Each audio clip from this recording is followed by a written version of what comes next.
Before we dive in, viewer discretion is highly advised. What you're about to hear is for educational and entertainment purposes only. This is the exact federal courtroom testimony from the trial of Sean Diddy Combs, as reported by Inner City Press. The seventh day of Diddy's federal trial was already descending into chaos when something completely unexpected happened. Joe Rogan, comedian, commentator, and host of the world's most downloaded podcast, walked into the courtroom. No entourage, no legal team, just him. A small black notebook in hand and a mind full of unsettling truths. What began as speculative talk on his podcast had now taken a serious, real-life turn. Joe Rogan wasn't just offering commentary anymore. He was here under oath to testify. And what he had to say wasn't hearsay or headline bait. It came from direct experience, close observation, and a cache of hard evidence that shattered the boundaries of internet rumors. As soon as he started speaking, the weight of the moment shifted. This wasn't just another celebrity trial, it was the exposure of a much bigger machine, and Rogan had just taken the stand to lay it bare. The courtroom buzzed with intensity from the very start of the trial. Reporters packed into the gallery, the air thick with speculation, but no one could have anticipated the shock that followed when Joe Rogan, yes, the comedian, UFC voice, and host of the most watched podcast out there, showed up as a surprise witness. This wasn't a media gimmick, it was an all-out reckoning. And Rogan didn't come unprepared. Dressed in a dark grey blazer and jeans, he appeared calm but determined as he approached the witness stand. The room fell silent. Cameras weren't allowed, but courtroom sketch artists scrambled to capture every nuance of the moment. Diddy's legal team looked completely thrown off. Then the judge asked Rogan to identify himself. "Joseph James Rogan, I host the Joe Rogan Experience," he stated firmly. He didn't waste a moment. "I'm not here for gossip," he began. "I'm here because I've heard first-hand accounts from my podcast guests. Stories that tie directly to what's going on here. I've got recordings, and yes, I've kept them safe." A wave of murmurs rippled through the courtroom. Rogan wasn't just a witness, he was becoming a whistleblower. He spoke about interviews he'd done over the years with former bodyguards, music execs, and insiders from the entertainment world. Many were too afraid to go on record, so they turned to him, not as a judge or prosecutor, but as someone who wouldn't hit stop when the truth got uncomfortable. Back in 2023, I had a guest on, someone who used to be security for a major artist. Off-air, he told me Diddy had files, real files, physical proof, videos, audio, all stored on a private server hidden in a vault-like room in his Miami mansion. And what really chilled me, this guy said Jay-Z, LeBron James, and other big names were aware of the freak-offs. Maybe they didn't take part, but they knew. The courtroom exploded in gasps. And Diddy? He looked visibly shaken. Diddy's lawyers immediately objected, but the judge shot them down. Rogan pressed on, describing how his guest had seen several of these so-called parties firsthand, though, according to him, rituals was a more fitting word. Rogan detailed that phones were taken away, guests were blindfolded, and that within industry circles, freak off was more than slang. It was an unspoken code. Everyone acted like it was just part of the game. The prosecution then asked whether Rogan had brought any recordings with him. He nodded and said he'd already submitted excerpts to the district attorney before arriving. These included audio of anonymous insiders recounting these disturbing gatherings. Some of those voices, he added, had been authenticated by forensic audio experts. As the judge ordered those recordings to be logged into official evidence, Rogan delivered a statement that made every juror lean in. "I've interviewed Navy SEALs, conspiracy theorists, professors, even CIA whistleblowers, but I've never heard anything as unsettling as what I've heard from people this high up in the entertainment world." He then turned his gaze toward Diddy and with a calm yet forceful tone added, "This isn't some celebrity tabloid story. This is systemic abuse, hiding behind the glitz of fame and million-dollar smiles." As Rogan got more comfortable on the stand, the court allowed him to share more specifics, stories guests had confided in him during his podcast over the years. He explained that since 2018, he'd slowly started noticing a sinister pattern. One of his early guests was a tour manager for a major R&B artist. On air, they talked about drugs, pay-for-play, and the NDA culture in the music industry. But during a break, the tone changed. The manager revealed that Diddy's parties weren't just wild, they were dangerous. Rogan stressed that many of these off-air conversations never made it to the public. People were too afraid. One guest even asked Rogan to distort his voice, blur his name, and record the entire session in a secluded cabin, just to feel safe. Then he brought up a 2015 event, a producer who had been invited to a Diddy-hosted gathering. What he described, Rogan said, was chilling. Cameras hidden inside smoke detectors, people slipping substances into drinks, A-listers pretending like nothing was happening. Reading directly from notes he had taken during that conversation, Rogan quoted, "I saw people being filmed without their consent, and Diddy called it leverage." When the judge asked if these claims were ever verified, Rogan responded with caution but clarity. A lot of it was anecdotal, yes, but the overlap in details, locations, timelines, it's too consistent to ignore. These aren't hallway rumors. These are deeply specific stories told by multiple people who never even met each other. He went on to describe how he stored a private archive of these unaired accounts, protected under NDAs, crafted with his legal team. "I wasn't trying to get sued into oblivion," he said, "but I also couldn't let this all vanish." Then, Rogan connected these accounts to recent Jane Doe lawsuits. "That's when I started seeing names and patterns I'd already heard from my guests. It was all lining up." He shared that in 2022, a well-known music video director came to him crying. The man claimed to possess raw footage from one of Diddy's parties, unfiltered, uncensored, said he'd been blackmailed into documenting these events for more than 10 years, but was too afraid to go public. Rogan ended that segment of testimony by saying, "This isn't a matter of public opinion anymore, it's a reckoning, and I'm here because the people who confided in me deserve to be heard, even if they're too scared to show their faces." Taking a deep breath, Rogan shifted to another pivotal moment, one that had gone viral across the internet. Elon Musk's comments on his podcast about Jennifer Lopez and Diddy. Rogan described it as starting light. "We were discussing the hypocrisy in Hollywood, how some celebrities speak out on social issues but stay silent when it hits too close to home." Then Elon brought up J.Lo. The courtroom leaned in. He pointed out she dated Diddy, attended his parties, and clearly knew his character, so why didn't she warn anyone? Rogan paused. That clip blew up, millions of views. But what stuck with me wasn't the attention. It was how quick people were to defend J.Lo instead of asking what she might be hiding. He reminded the court about the 1999 nightclub shooting,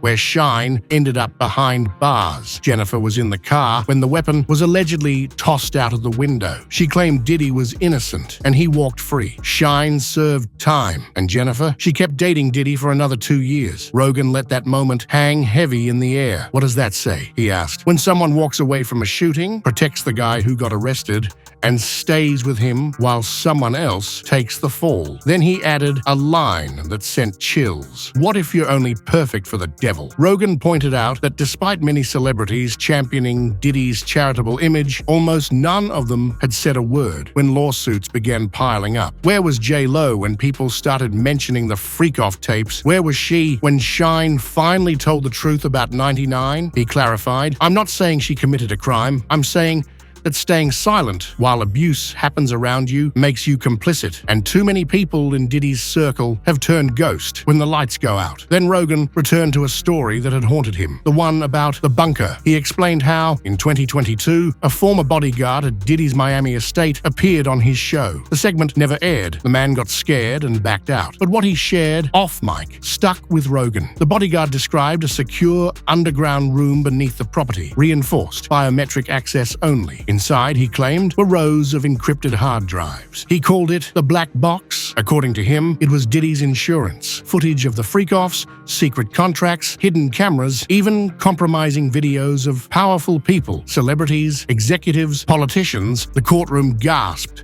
Diddy's legal team looked rattled. One juror nervously reached for their water. The man told Rogan he once walked in during a server backup session. The room had air-gapped racks of servers.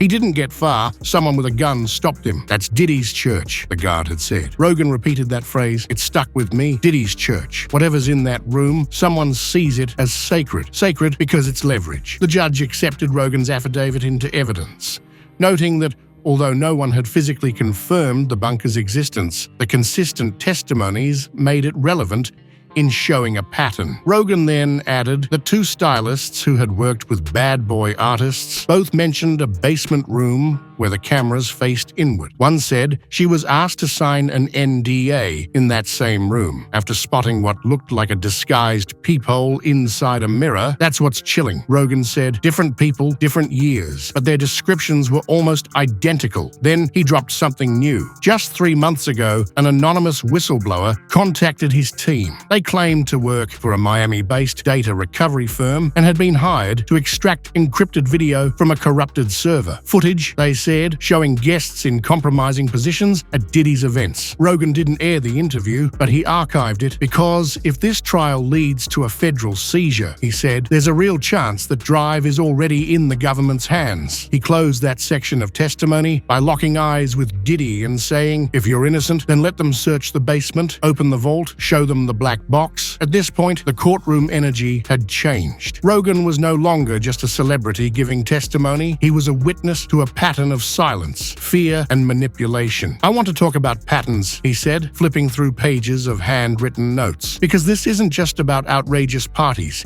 It's about control, fear, image, and silence. He listed several guests who had hinted at dark truths but pulled back. One was a hairstylist for top-tier celebrities. On the show, she discussed fashion. Off-air, she told Rogan she left the business because of something Diddy forced her to witness. At a house party in the Hamptons, she'd seen someone being secretly filmed through a two-way mirror in a private room. When Rogan asked who else was there that night, she hesitated, then said a name, Jay-Z. Gasps filled the courtroom. Rogan clarified, she never said Jay-Z took part in anything, but she said he was there multiple times.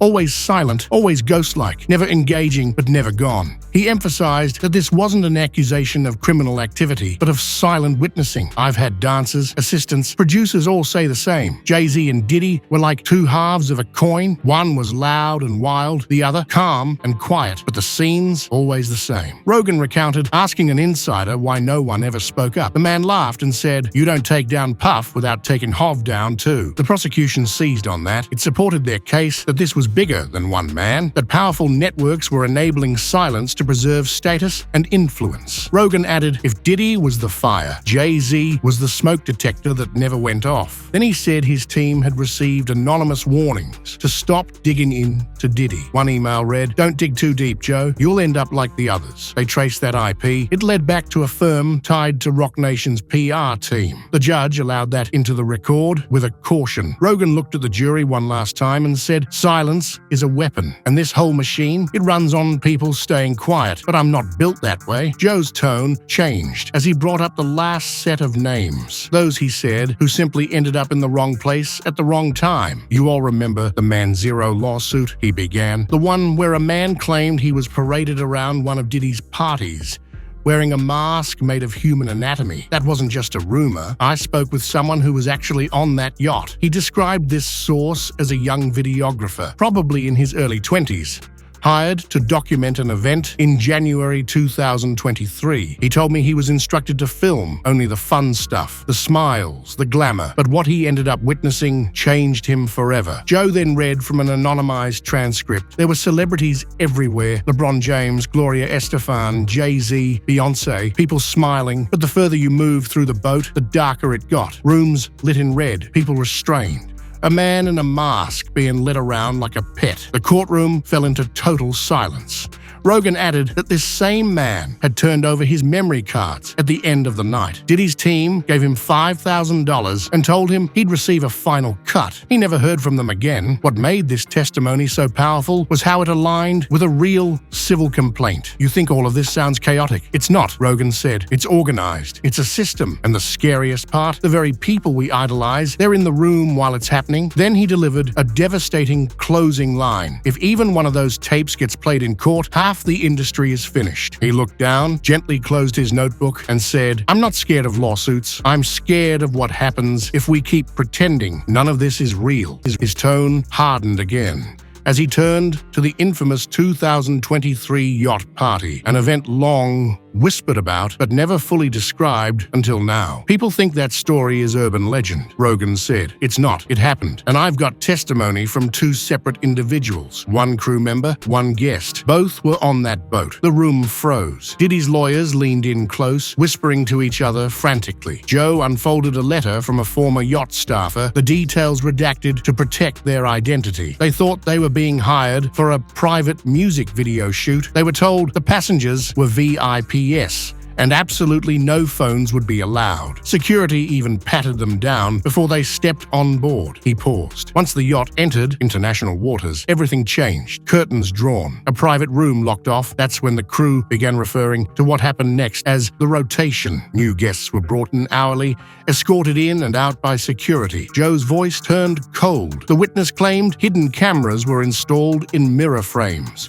Some staff were instructed to spike drinks. While this person refused, others didn't. The gallery was silent, shaken. As for the guest, he wasn't even supposed to be there. He got the invite last minute, a favor from someone in the business. He thought it'd be good networking. It was anything but. Joe quoted the man. There was a guy in a mask. People laughed at him. It looked like some twisted performance art, but it wasn't. Phones were out. People were watching, and some of them were very, very famous. Then Rogan named names that appeared in multiple testimonies. Gloria Estefan. Let me be clear, Joe said. No one is accusing her of doing anything, but her name came up, just like LeBron's, just like Beyonce's, just like Jay-Z's. It paints a dark picture. Then he dropped the most shocking detail yet. The man claimed that after the yacht docked, he was offered hush money to forget what he'd seen. He refused. 2 weeks later, his apartment was broken into. The only thing taken? His external hard drives. The judge ordered this testimony entered into evidence. Rogan looked straight at the jury. People are risking their lives to speak the truth, and others, they're being paid to forget it. By now, the entire tone of the trial had shifted. This was no longer about celebrity antics. It was about an entire infrastructure of power, silence, and intimidation. Let's talk about leverage, Joe said, because what Diddy built, it wasn't just a party scene. It was a whole ecosystem of silence. He revealed that numerous guests on his podcast, often off the record, sometimes crying, had described the same eerie process. You're invited to a party. You sign an NDA. You're filmed without your knowledge. Then, a month later, you get a text. Not a threat, just a reminder. Had fun last month. Let's keep that between us. Joe called it a web of invisible handcuffs. He described how a Grammy-winning producer once told him that he was offered a massive career opportunity in exchange for deleting a video from a Diddy party. He refused. 1 week later, 3 venues canceled his tour. Rogan also shared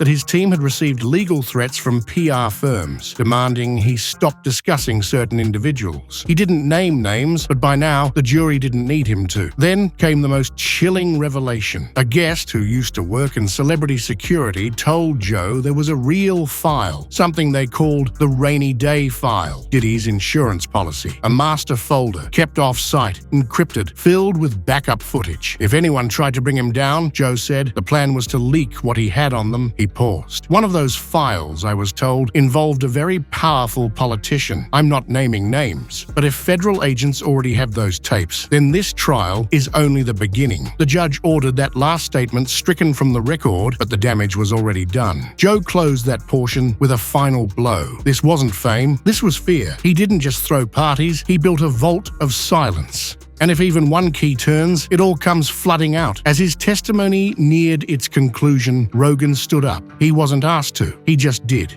He had something to finish, and he needed to say it on his feet. This isn't about canceling Diddy, he said. This is about holding someone accountable who built an empire on fear. The judge allowed him to make a closing statement. The courtroom was absolutely still. Even the sketch artists had put their pencils down. Rogan continued. Over the years, I've interviewed astronauts, scientists, comedians, philosophers, even ex-intelligence agents. You learn to spot lies. But more importantly, you learn to recognize when someone's holding back because they're terrified. He looked across the courtroom. What I've heard about Diddy didn't come from trolls or clickbait hunters. It came from people who shook while talking, people who checked behind them every few seconds. He paused. If the feds don't find that footage, someone else will. Somewhere, someone has it. And when it comes out, this courtroom will look like the opening act. Then Rogan looked directly at Diddy. I don't know if you started this. I don't know if you inherited it, but I know one thing. You kept it alive. And now you're watching it collapse from the inside out. The judge asked if he had anything more to add. Joe nodded slowly. I've said a lot on that, Mike. Some of it dumb, some of it funny. But this is the one time I needed every word to matter.